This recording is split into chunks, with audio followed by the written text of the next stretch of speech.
Venezuela जैसे मुल्क पर हाथ डालने के बाद अब अमेरिका की नज़र ग्रीनलैंड पर है। वर्ल्ड मैप में जो ऊपर की तरफ आप देख रहे हो वही ग्रीनलैंड है। ग्रीनलैंड के केस में अमेरिका पहली दफ़ा नहीं आया। 1867 में अमेरिका ने इस पर कब्जा करने की कोशिश की लेकिन कामयाब नहीं हुआ। फिर 1910 में दोबारा ट्राई किया, फिर भी हाथ नहीं लगा। 1946 में एक और अटैम्प्ट हुआ लेकिन उस वक्त भी ग्रीनलैंड अमेरिका के कंट्रोल में नहीं आ सका और अब एक मरतबा फिर अमेरिका इस तरफ आ रहा है। अब देखो, अमेरिका का करीबी मुल्क वेनेजुएला के पास न्यूक्लियर वेपन्स नहीं थे, इसलिए वहां कब्जा करने की हिम्मत आ गई। लेकिन सवाल यह है कि ग्रीनलैंड को लेकर बात क्यों हो रही है और इतनी हिम्मत आ कहां से रही है, जबकि ग्रीनलैंड तो डेनमार्क के कंट्रोल में है और डेनमार्क नाटो का हिस्सा है। असल बात यह है कि ग्रीनलैंड के अंदर बहुत ज़्यादा यूरेनियम मौजूद है जो फ्यूचर में न्यूक्लियर फील्ड में अमेरिका के लिए बहुत काम का हो सकता है।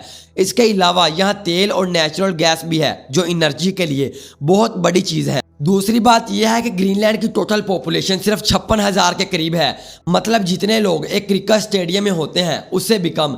इसीलिए उनके बैकलैश को इतना सीरियस नहीं लिया जा रहा। और अब एक और डीप पॉइंट सुनो, ग्रीनलैंड जहां पर वाक़या है उस लोकेशन को डिफेंस के लिए परफेक्ट पॉइंट माना जाता है।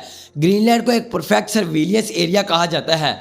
मतलब अगर आप पूरी दुनिया में देखना चाहते हो कि कहाँ क्या एक्टिविटी चल रही है, कहाँ मूवमेंट हो रही है, तो ग्रीनलैंड से आसानी से सब कुछ देखा जा सकता है। इसी वजह से ग्रीनलैंड इस चीज़ के लिए मशहूर भी है। और एक और वजह भी है, दुनिया का लोन मास्टर चाइना। ये कहा जा रहा है कि चाइना ग्रीनलैंड में इन्वेस्टमेंट कर रहा है, रोड, पोर्ट्स और इंफ्रास्ट्रक्चर बना रहा है ताकि बाद में वहाँ अपना कंट्रोल बढ़ा सके।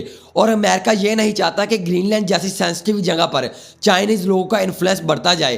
तो ये सब वजह हैं जिनकी वजह से ग्रीनलैंड पर इतनी ज़्यादा दिलचस्पी दिखाई जा रही है।